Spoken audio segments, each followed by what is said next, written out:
Ini Pak Parjiman dari Kalianda mau pindah ke Abdul Muluk. Pak Parjiman dari Rumah Sakit Kalianda sekarang mau pindah ke Abdul Muluk.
Halo, selamat malam Tribuners. Jumpa lagi bersama dengan saya Kusnula Syaifah dalam Berita Lampung Terkini. Kami akan menyajikan informasi menarik dan terupdate seputar wilayah Provinsi Lampung. Dan inilah Berita Lampung Terkini selengkapnya. Berita pertama, kapal Laksana Jaya karam di sekitar Pulau Sertung, South Polairut, Polres Lampung Selatan berhasil evakuasi 3 nelayan. Lampung Selatan, South Polairut, Polres Lampung Selatan membantu evakuasi anak buah kapal nelayan Laksana Jaya di Pulau Sertung, Kecamatan Raja Basa, Kabupaten Lampung Selatan pada Kamis 16 Februari 2023. Sebelumnya pada Senin 13 Februari sekitar pukul jam 5, kapal nelayan Laksana yang dikawal oleh Sohari sebagai nahkoda atau Tekong, Ramadhani Sonjaya dan Rohidin Jaya yang merupakan kapal jaring rampus berangkat dari dermaga Bom menuju perairan seputi Pulau Sertung, Kecamatan Raja Basa, Kabupaten Lampung Selatan untuk mencari ikan.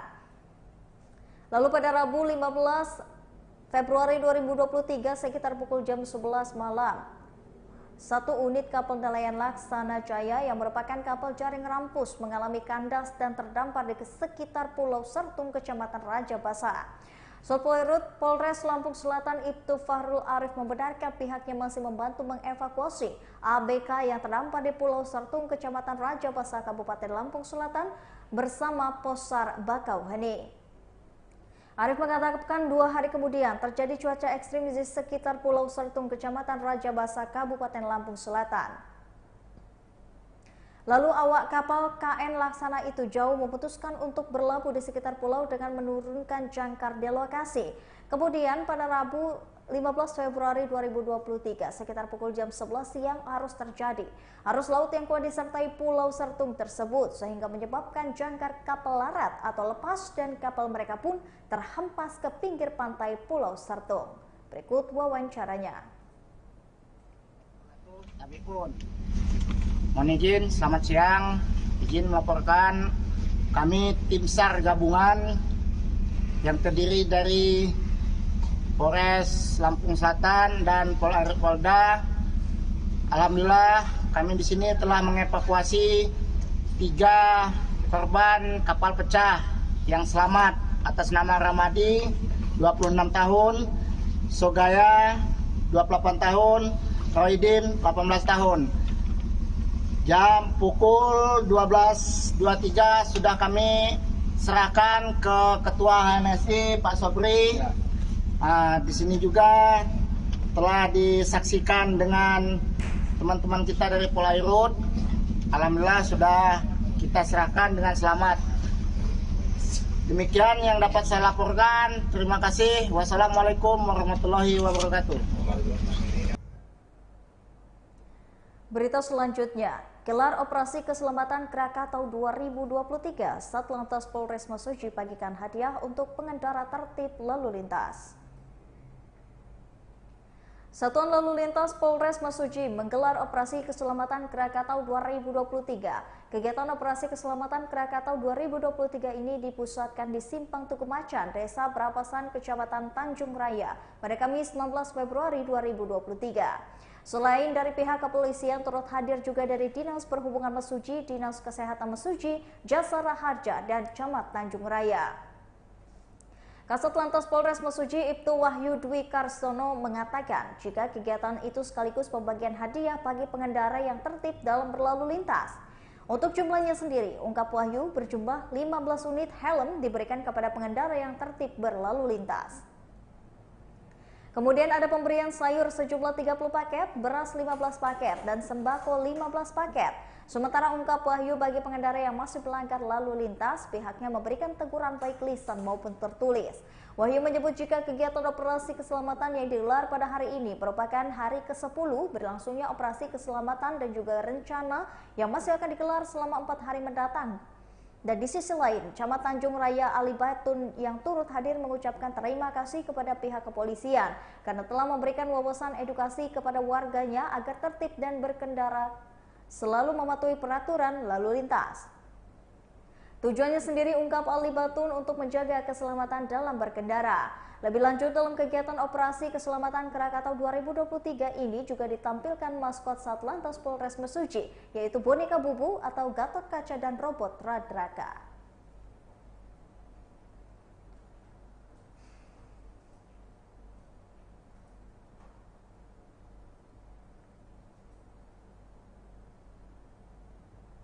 Berita selanjutnya, truk muatan buruh pabrik adu kambing dengan truk cold diesel yang di Lampung Tengah tewaskan 3 orang.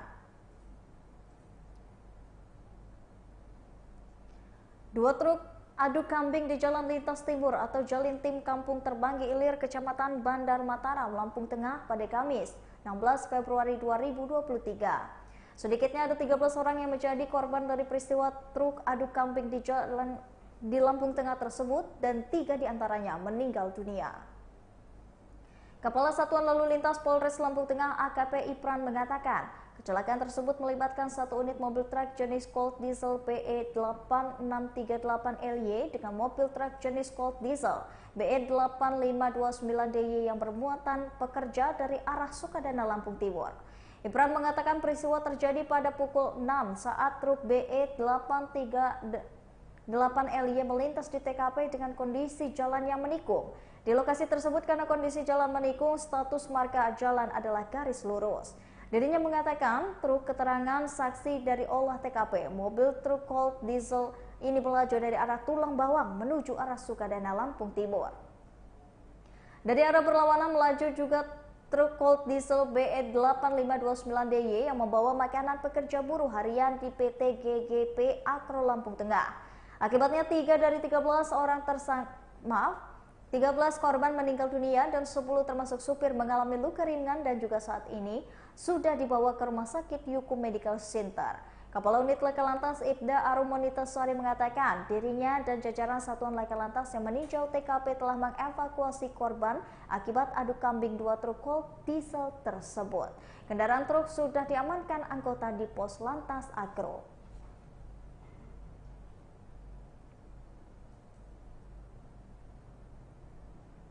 Berita selanjutnya, duel dengan begal yang rampas motornya, warga Sidomulyo, Lampung Selatan alami luka bacok. Seorang warga dusun Sumberjo, Desa Campang 3, Kecamatan Sidomulyo, Lampung Selatan yang bernama Pak Jirman 50 tahun mengalami luka dan menjadi korban pembegalan. Pada Rabu 15 Februari 2023 sekitar pukul jam 7 malam. Akibat dari kejadian itu, korban mengalami sejumlah luka sabetan senjata tajam di tubuhnya. Sedangkan sepeda motor korban gagal dibawa kabur pelaku. Tetangga korban Suroko mengatakan sebelum korban Parjiman mengalami beberapa luka bacokan tubuhnya yang dilakukan pelaku begal tersebut.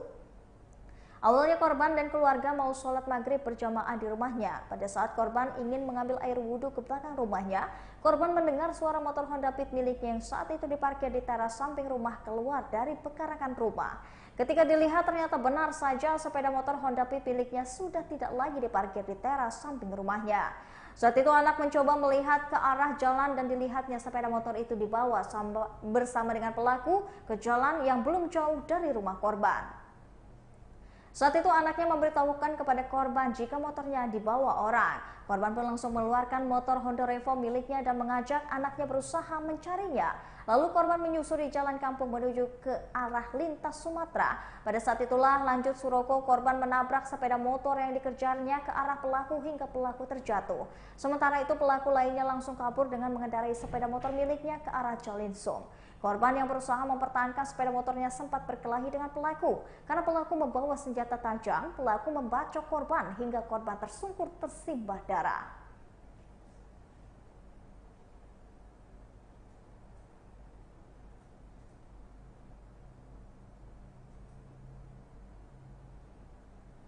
Berita selanjutnya, sidang Karomani CS terkait dugaan suap PMB Unila Herman HN mangkir dari pengadilan JPU KPK.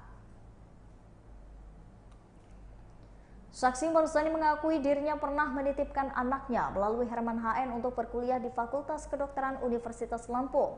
Ia pun mengakui dirinya menyerahkan uang senilai 250 juta untuk meloloskan anaknya berkuliah di FK Unila melalui jalur SBMPTN. Hal itu terungkap saat anggota DPRD Tulungagung Barat tersebut menjadi saksi dalam sidang terkait dugaan perkara suap PMB Unila 2022 dengan terdakwa Karomani CS pada Kamis 16 Februari 2023.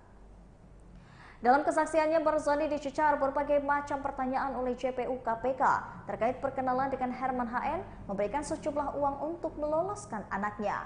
Lalu, JPU KPK bertanya terkait mahasiswa bernama Maharani yang masuk di Fakultas Kedokteran Unila. Marzani pun mengakui bahwa nama tersebut merupakan anaknya. Menurut Marzani, dia meminta bantuan Herman HN untuk memasukkan anaknya berkuliah di Unila lantaran Herman HN merupakan mantan wali kota Bandar Lampung yang dianggap berpengaruh. Marzani kemudian menjelaskan jika ia meminta bantuan Herman HN untuk menghubungi Budi Sutomo yang juga merupakan Kabiro Keuangan Unila. Saat itu menurut Marzani anaknya pernah mendaftarkan kuliah di FK Unila melalui jalur SBMPTN namun tidak lolos. Lebih lanjut Marzani mengungkapkan uang tersebut ia titipkan kepada besannya bernama Saprodi. Oleh Saprodi, uang tersebut diberikan kepada Yayan untuk diteruskan kepada Budi Sutomo yang nantinya akan disumbangkan sebagai infak pembangunan LNC. Karena anaknya tidak lulus di jalur SBMPTN, dia lalu disarankan oleh Yayan Saputra, ajudan Herman HN, agar anaknya kembali mendaftar melalui jalur mandiri. Di jalur mandiri itulah anak Marzani baru dinyatakan lolos secara afirmasi di jalur SNMPTN.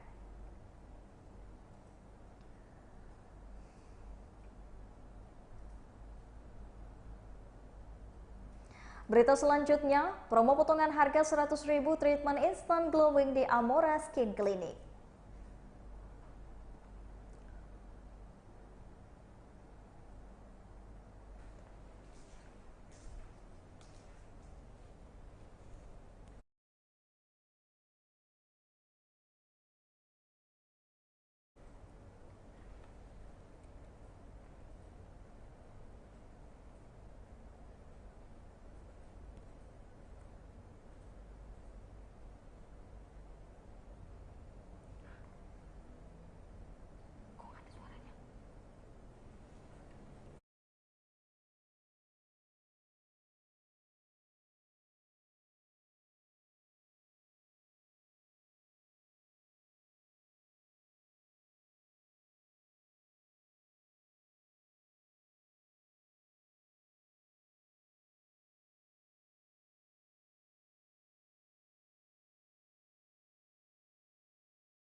Baiklah Tribuners, itulah tadi berita Lampung terkini bersama dengan saya Kusnula Syaifa. Jangan lupa untuk terus saksikan video selengkapnya di YouTube Tribun Lampung News Video, Facebook Tribun Lampung, Instagram Tribun Lampung, dan juga TikTok Tribun Lampung untuk bisa mendapatkan informasi terupdate lainnya. Selamat malam dan sampai jumpa.